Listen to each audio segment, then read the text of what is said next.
Smooth Productions. Today I'm speaking to Captain Chris Duesing just several days after both of us have returned from Standing Rock, and it's a pleasure to speak to you again, Captain. How you doing, Walter? Good to be with you.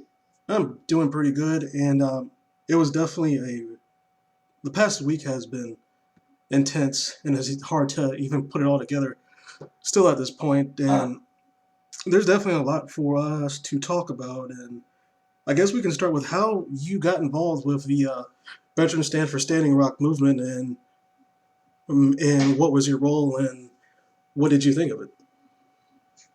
Well, I first became aware of what was happening in Standing Rock at the beginning through Amy Goodman's work on Democracy Now! Felt I had a calling and wanted to get out there, but I didn't have the funds to permit doing something like that. So literally all it took for me to go was to be asked, and with help to get me there. So on November 3rd, I got a message from Wes Clark Jr. Asking me, or basically saying, hey, I'm thinking about going out to Standing Rock, to help those people. Do you know any other veterans who might want to go? And I responded back. I was like, yeah, I bet we can find a whole bunch. I'd love to be there, but I can't get there on my own dime. And I said, maybe we can do a fundraiser. So a couple days go by, and on Veterans Day, we launched the GoFundMe. When the GoFundMe clicked over $500, I got a message from Michael asking for information for my plane ticket. So I was like, okay, I'm going. A couple days later, we started to have conference calls and to start developing the operation and calling out for leaders. And I volunteered since, again, we thought maybe we'd get a couple hundred people. I volunteered to be the operations officer because that would be my best fit in the organization from, my experience on active duty.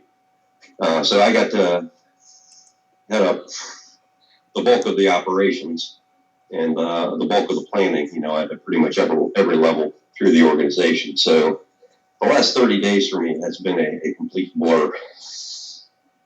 Yeah, exactly. Today is the to the day of the month after the campaign for GoFundMe began, and who were the other?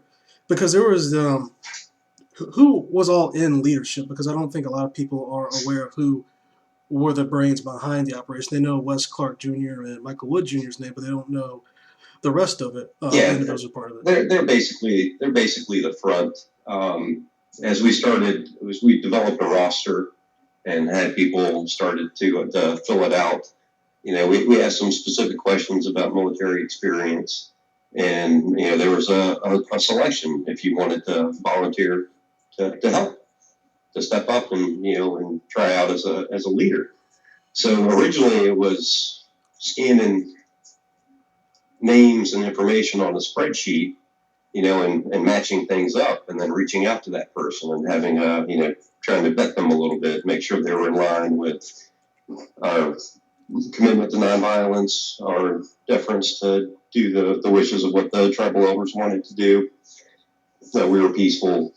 And it's going to take effort to get, hundreds, much less thousands of veterans from around the country into Standing Rock, have something for them to do, have food for them to eat, so we're not taking from the camp. So we had to bring our own.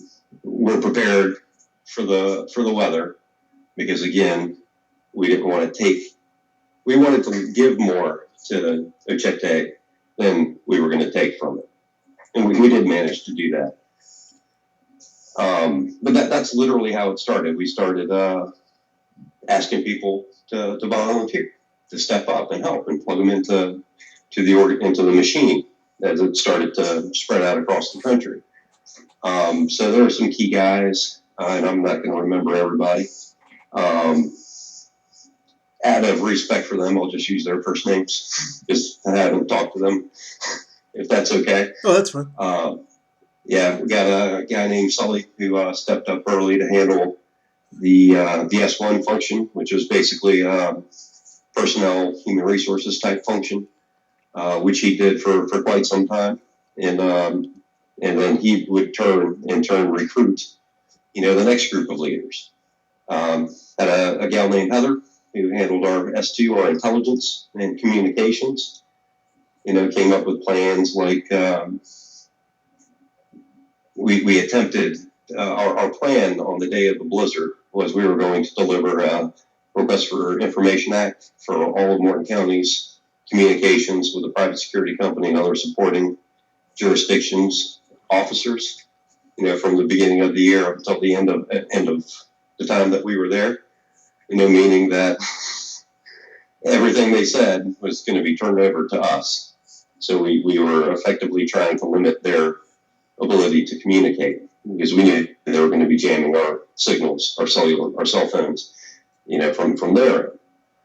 I handled operations, the S3 function, and again, I recruited some guys and gals, and they in turn recruited other people. I mean, it really was like a giant pyramid scheme, except, you don't have to sign up and buy a product and then, make other people buy products. None of the bad stuff about a pyramid scheme, but that's literally how we organized down, or how we attempted to. And just with people with the goodness of their heart and a commitment to the cause, putting in the time to make it happen. And we added a guy named Thomas out of Portland, Oregon. Great guy. He handled the S4 function, which is supply, and also was shared the transportation issues with my guys.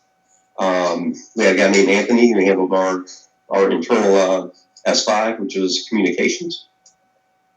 And we had a great guy who actually was not a veteran, but he was an early adopter as well.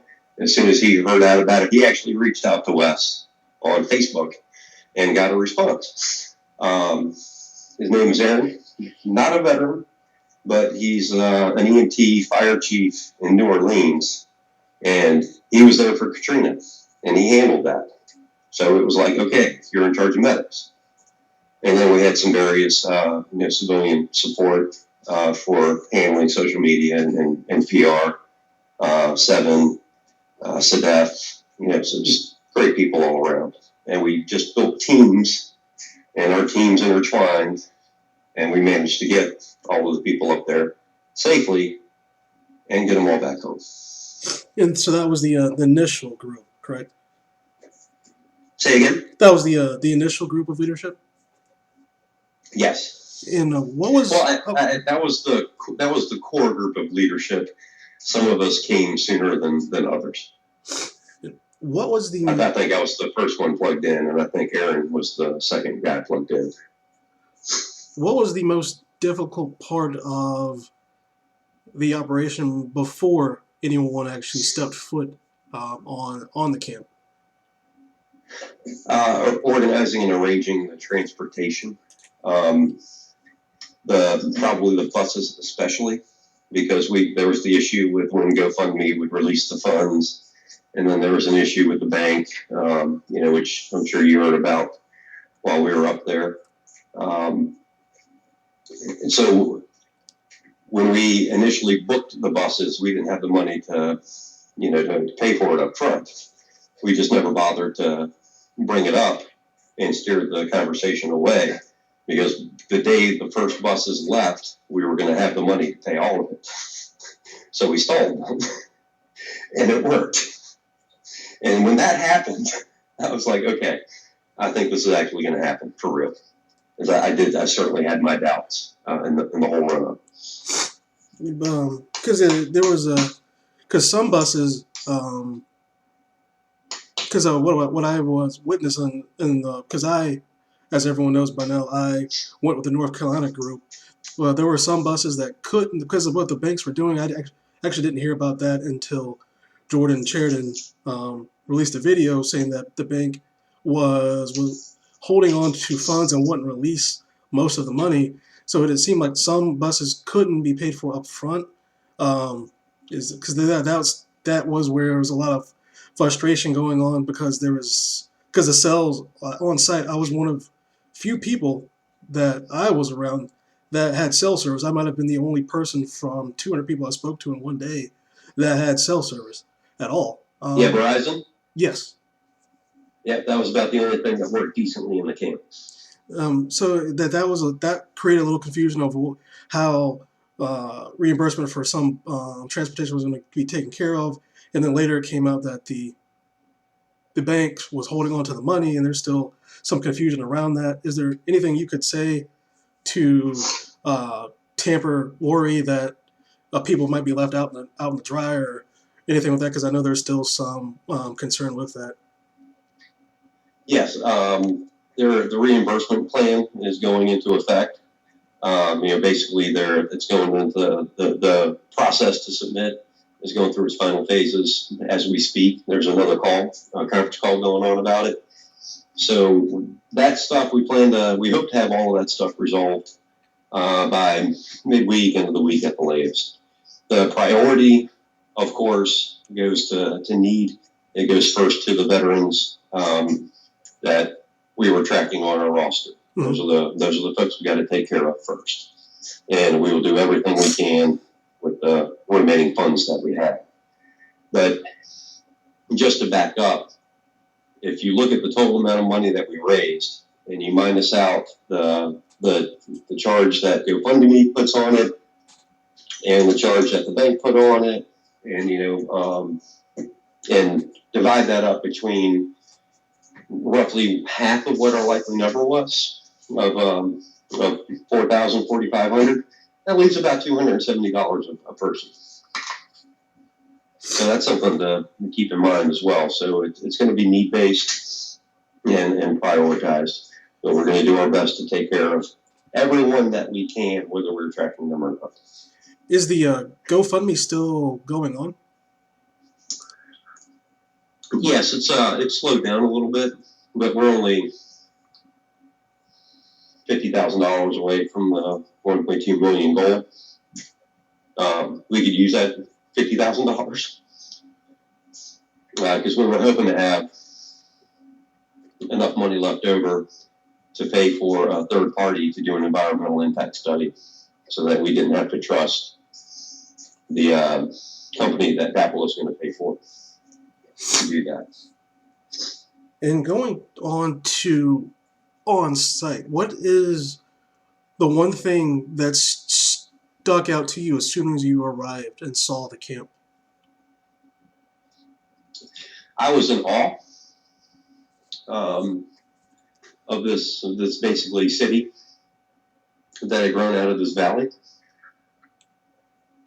I was in awe of the variety of different people there, and there didn't seem to be any bad malice around.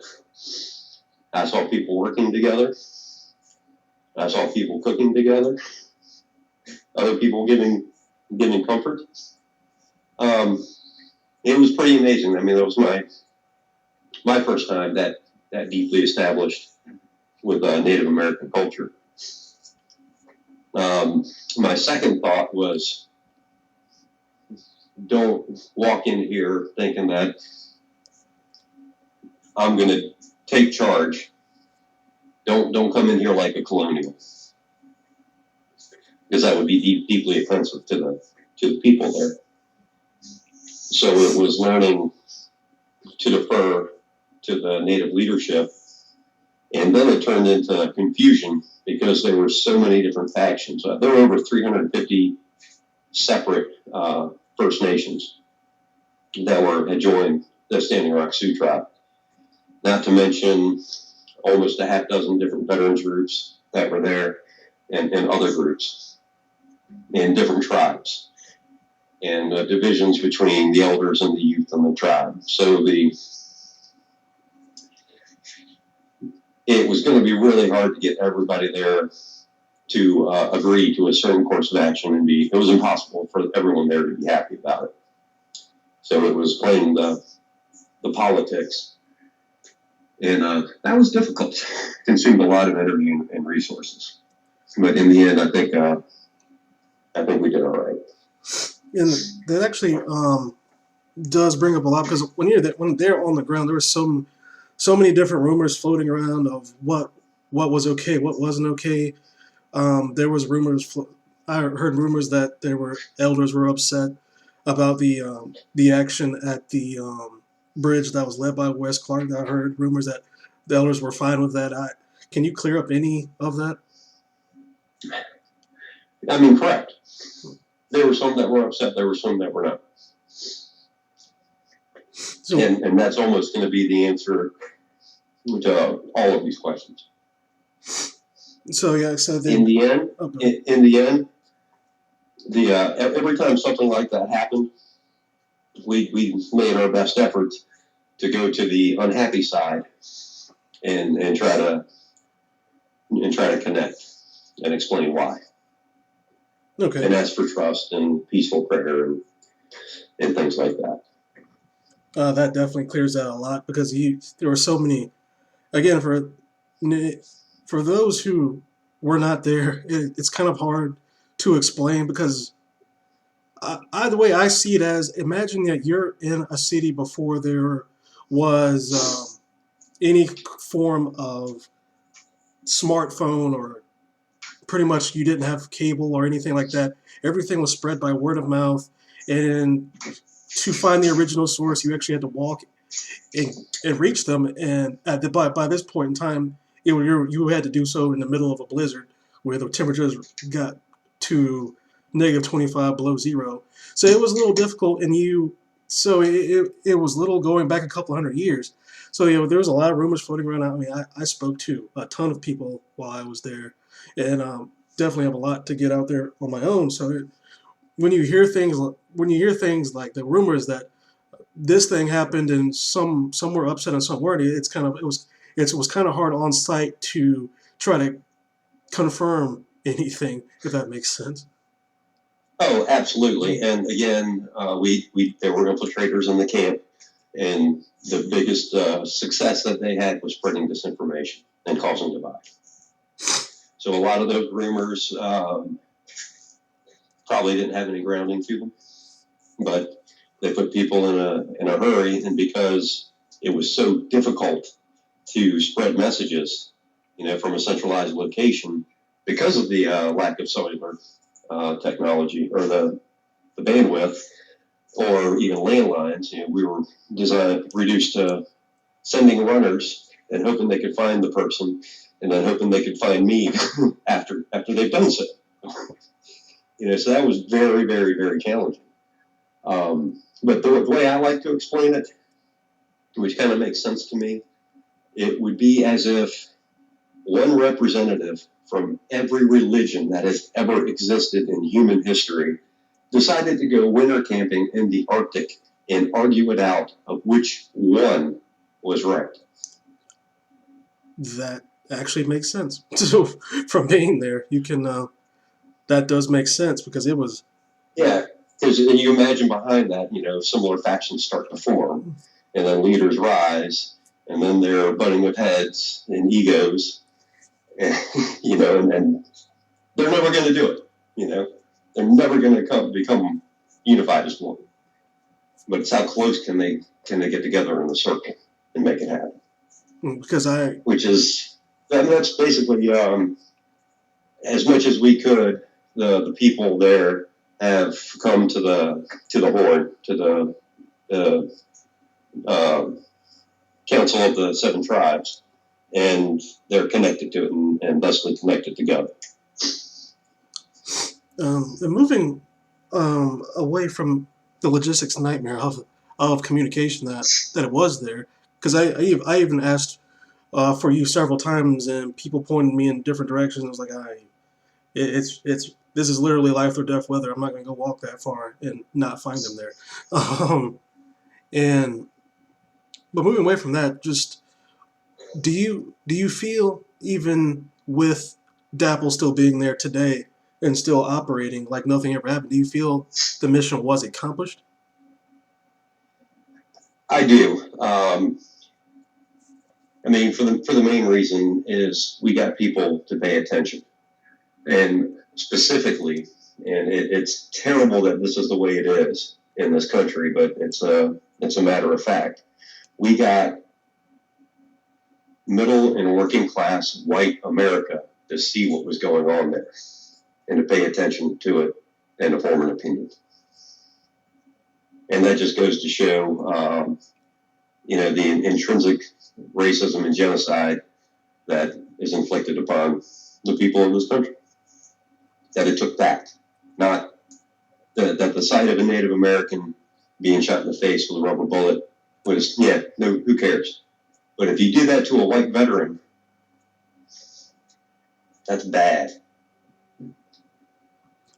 Yeah, that does paint So a I picture. tell people all the time that the story is not that the veterans came. The story is what was happening to the people there, and all we were doing was say, look at this, look at this. On that note, that's kind of also a problem that's still going on with mainstream media. Sadly, they still are kind of leaving out the whole part of the story where DAPL has assaulted indigenous people. They assaulted the first people multiple times, and I had run in with LA Times over the past couple of days where they didn't mention that at all. So it still seems like even if you're the Morton County Sheriff's Department, you can still put out information ignoring the fact that you have literally assaulted these people with weapons and sprayed On them video. on video. It's all taped. They can't really deny it with a straight face. But these mainstream outlets are not focusing on that. And that seems to be a huge issue, which is why I'm glad I was there, because I can point out all of that and direct like this. They're missing this entire story of what was happening to these people before the veterans came. And to me, that's frustrating as a journalist because it's just like it's not that hard to print the truth. You're choosing not to because you're afraid of what? Big corporations yelling at your producers, or you don't care. You don't think it's that important. I mean, I don't even know what it is, but it is very frustrating. Well, if you watch cable news long enough, you will see commercials from big oil companies, from weapons manufacturers, places that don't do business with regular American. So why are they buying ads on cable news? They're giving them money to not talk about the things that they don't want talked about. And that's why independent media was so big on drawing attention to what was happening at Standing Rock. And yes, that to me that's where democracy now, when the Young Turks come into play, because they drew in, especially the age between 18 and 24, they drew in that crowd and started paying attention and started spreading through social media, and that was needed in this case, that because the Standing Rock Sioux tribe was going to fight this battle alone, and they being on camp, they were fully prepared to do that, but there's no reason they should have to do that. This is an American issue, not just one ethnicity's issue. And I'm glad that this many people showed up to say that this wasn't okay. And now that there's a huge focus on that, and the best they can do now is hope for is Donald Trump somehow decides to overturn everything and continue with the drilling, which that would not sit very well at this point with a lot of Americans. If that happens, we go back. And that's putting it mildly, because that will not sit well at all at this point. Especially when if that happens, we'll go back. And I think that's what should happen, especially at this point. And with all what you're seeing in the mainstream media is the establishment that we so terrified with images of their taxpayer provided private security, the Martin County Police, clubbing and gassing veterans.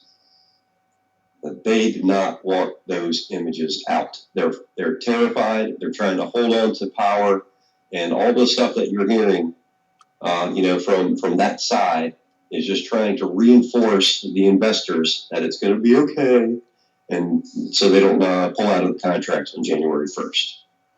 That we've stopped it before January 1st is critical. And now we have to continue with the effort to get banks and large businesses to divest from Energy Transfer Partners, when that'll hurt them. But they're terrified, and they're doing damage control, and they're not doing a very good job. And as a veteran, because I directly heard this come out of Morgan County Sheriff's Department when they say that the veterans were just brought there to be triggered for the PTSD, so they would turn violent. As a veteran, how does that make you feel hearing that? Absolutely enraged. All that does is propagate misconceptions about PTSD and mental health, and it just ties the stigma back on it. For that to happen, there would have to be weapons in the camp. We heard a rumor there were weapons in the camp. Turned out it was disinformation, but we still did a sweep with members of every faction through every tent and structure in every one of the camps, not just Ochete, and came up with no weapons whatsoever. But that took a day. That took a day from us. So to me, because when I heard that, because I was there and saw nothing, heard nothing heard no one wanting violence or to inflict violence upon the DAPL contractors or the Morgan County Sheriff's Department. But when the sheriff himself says these things and is basically, honestly, in my opinion, you can correct me if I'm wrong, spitting in the face of veterans, what do you think? What message do you think that sends to the American people? Well, I mean, it's an effort to brand us as crazy people, so that when the next time that we organize and we get a group of people to go be on the right side of history, they're just going to continue to smear us. Yeah, it started before we went there. So there is an effort out there to get American people to vilify veterans. Yeah, that reminds me of a group I contacted that said they were going to call me back. They never did. It was a North Dakota Veterans Coalition or something name like that. They were actually saying a lot of negative things about the veterans who were coming. The president even went as far as saying, why should veterans be protesting on December the 7th because of Pearl Harbor? And my first reaction was, should veterans not protect civil rights of other Americans on December the 7th as any other day? I'm not sure what the link there is. And I contacted them, called them. They did not. I exchanged emails with the president. He said, yeah, sure, call. I called. He did not respond. He didn't answer, didn't call me back, because I was going to give him a chance to explain himself, because those comments made no sense. And I didn't quite understand why he wanted to basically frame other veterans as doing something wrong when they're, in my opinion, holding up the oath they pledged before they became active duty. Yeah, well, again, we don't speak for all veterans, obviously. That's in the same vein that not every person who follows Islam is a terrorist. There were certainly divisions and attempts at divisions. This might be the same guy, but there was a North Dakota Veterans Association of some sort that did contact leadership very angrily, said that we weren't wanted, and if we came, he was going to bring his veterans, but they were going to be armed. And that was one of the people that we arranged a meeting with on the bridge. And that was one of the things that was discussed. But yeah, that kind of blew my mind. That doesn't. He wanted to respond with a threat of violence. That's a little disheartening to hear, because it seems like a lot of people aren't aware of the right to assembly is kind of in the Constitution. Well, a lot of people assume that they only have that right and other people don't. Which is quite unfortunate. And Well, it's the way the Constitution was originally written before the amendments. and your interactions with the first peoples on camp, what were you surprised, or was it as you expected? How did they approach you? Just what are your feelings of interacting with them? Well, I tried to be respectful and wait until I was welcome to approach. Um, most of the first ones I met were fellow veterans, so I mean that was something we had in common. And the factions there were keyed into what we were going to attempt to do to integrate with them. We had a ceremony plan that we didn't get to do because of the blizzard, but we were literally going to march into camp and face the original Standing Rock veterans standing in formation, and then we were going to ask permission to join their ranks, and we were going to march around the back and integrate with them facing the police. So they understood that we were there to support them and fall under their command.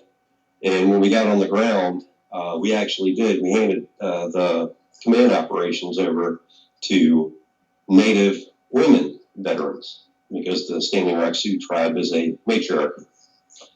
So everything that we possibly could do to integrate and support their culture and not step over it or try to colonize it. We didn't get to do that ceremony, but it was replaced by the wiping of tears ceremony, which was a goal of ours, but we had to meet certain conditions for the tribe to allow it. But they did allow it, and that's what we were doing when the blizzard rolled in. And were you present for the 7th Cavalry ceremony? Yes, I was present. I was present on the bridge, and I was present at the ceremony. How was it like seeing that?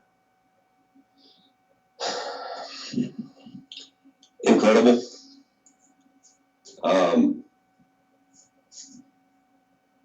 Very selfish.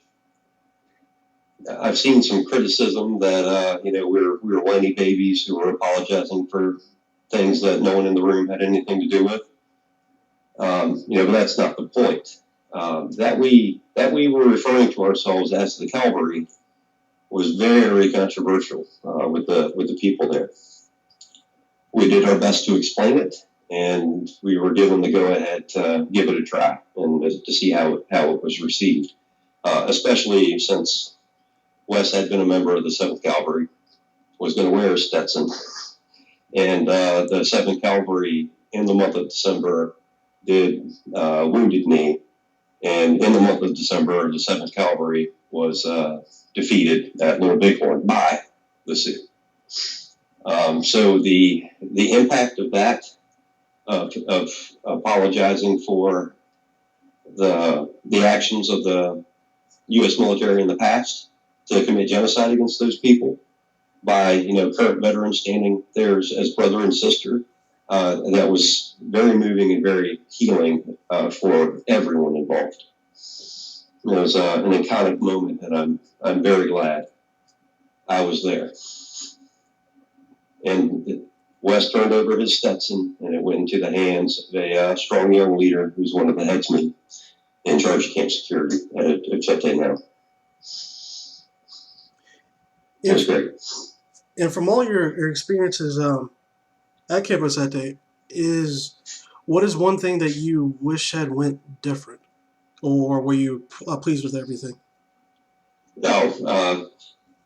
No, I wish that we had better communications and could establish command and control far more efficiently than we had. That was a big thing that we need to improve on things going forward. We had plans to bring in hardware that would establish Wi-Fi across the camp, but it came in late, and it came in right as the storm came in. So we weren't even able to set that up in the time that we were there, but we did leave it behind for them to set up. So if we do have to go back, that's probably, hopefully that will be fixed. I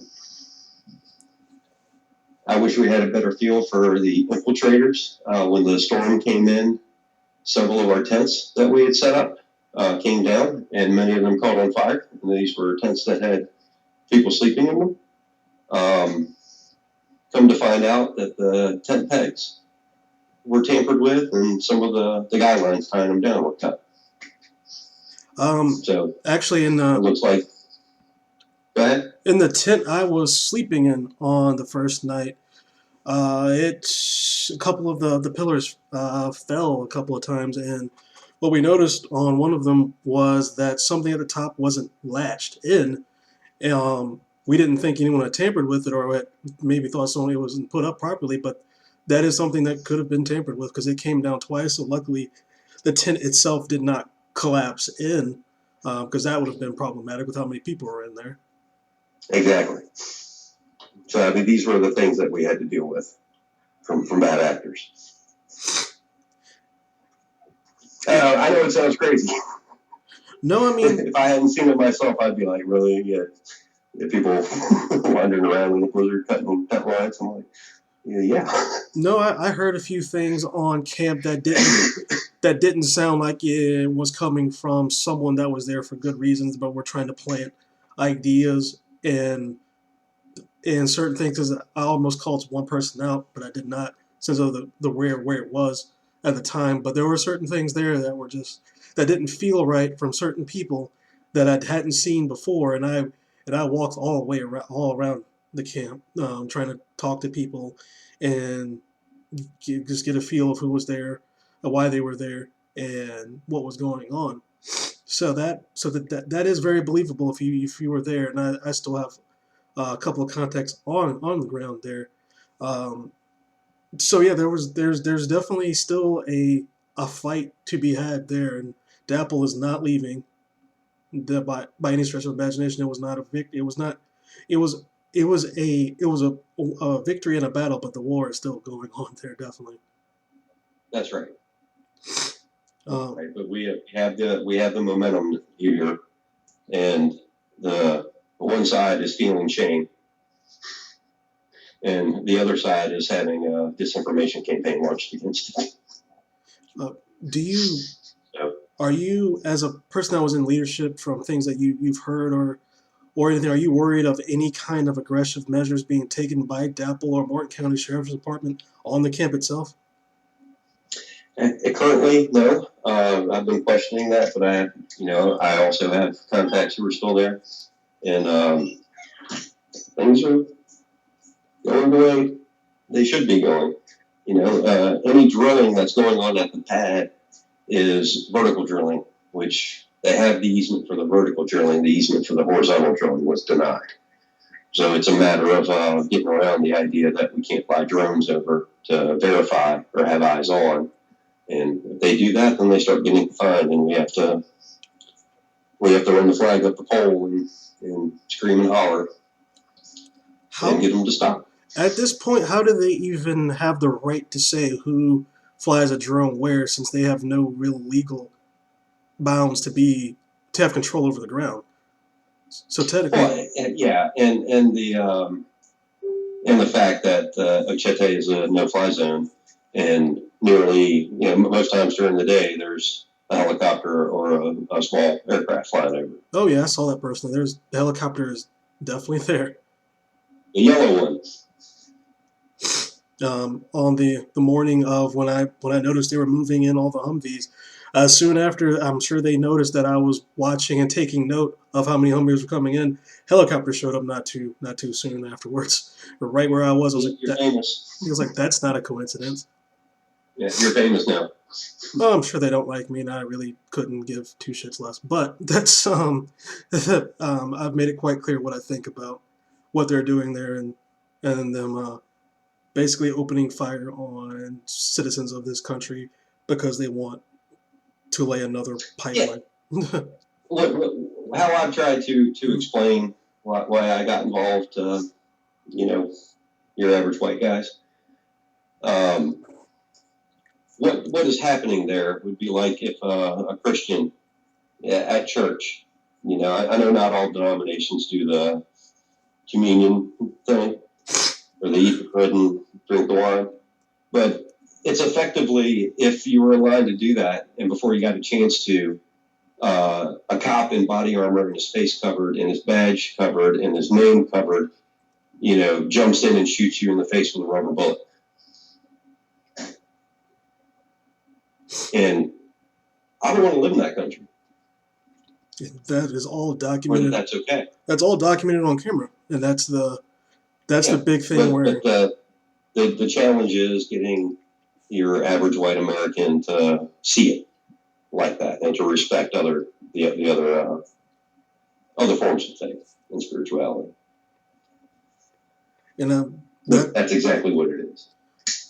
And that's why I'm thankful that the veterans did this and that I was able to be embedded with the group. There's so much is going to come out just from what I have to say and report on, and just from veterans being there and assisting the camp in helping the indigenous people and letting them lead everything and just being there to assist, because the story is about them and their struggle, and that's where the story should remain. There's different side stories, but it is about their struggle and them having their land unlawfully taken away while being assaulted by an oil company, which is the strangest part to wrap your head around. This is all being orchestrated by an oil company. Using taxpayer dollars. Exactly. And before we end the interview, is there anything else you would like to say about your experience or future campaigns by Veterans Stand for Standing Rock? Well, the thing that I want to keep saying, and I said this to many journalists at camp who are asking me for interviews, I was like, no, because you want the story to be about the veterans coming, and we're not the story. The story is what's happening here. We're trying to bring the eyes of the world and be the conscience and say, look at this, America, and make a decision if this is okay or not. And I would encourage them to talk to the Native veterans who have been there from day one, or any of the Native people there, to get their perspective, because theirs is the voice that isn't heard. And we wanted to bring the microphones of the world and the ears of the world to hear what they had to say. As far as me personally, this is the most important thing I've ever done in my entire life, and that includes all 10 years of my time in the Army. Going forward, that's a question mark. We still have, this operation is still going on. We still have people there. We're still processing reimbursements and tracking and making sure we got everybody covered, and we got all the equipment that we had brought to the Standing Rock Sioux got there, and they got their hands on it. We talked about going at some point to Flint, Michigan. That's an option, and that's not a protest. That's going to be a work party, basically to show up with the equipment and the material to start ripping out the leaded pipe and start putting in safe pipe. That's an option, and just look around the country. The good access isn't the only pipeline that's threatening water sources or infringing upon Native American land. It's happening all over the country, in the Northeast, in the Southeast, in the Southwest. It's happening in a lot of states. New York, Florida, Arizona, New Mexico, Washington, Wyoming. It's happening all over the place. So, from those of us who are going to stay plugged into the climate mobilization side, we might have some concurrent but different projects going on. So a lot of it's a question mark, and that's because we haven't closed this chapter yet. It's still ongoing, but we've talked since the beginning. Once we got the response, and we were like overwhelmed with how many people were plugged in. we made the decision that we weren't going to make the mistake that the Obama campaign of 2008 did, which was to turn off after the win.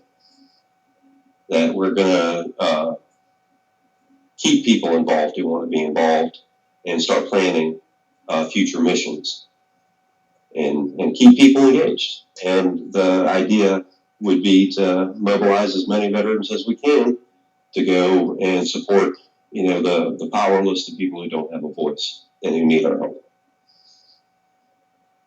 And that is true just from the veterans who have reached out to me since I've got back. There are so many people interested in this and interested in hearing a real story from the ground.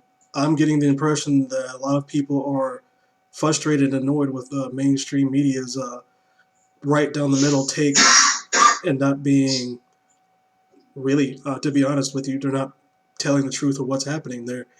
And again, like you just stated, this is about what is happening to the First Peoples, not only at Standing Rock, but around the country. There's so many different stories that are out there that need to have light shed on them, and stories that need to be told of what they're still dealing with today, 500 years later. And these people do not deserve this, and it's been far time that America starts to stand beside them and try to correct these wrongs. And I agree with you 100% on that. Yeah, I mean, we're a movement of the people. These things couldn't have happened this year without the populist rise of Bernie Sanders and to some extent Donald Trump as well. So people are getting itchy and people are getting activated and people are saying enough is enough.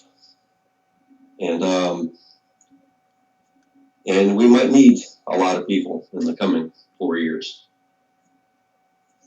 to stand up and say enough is enough.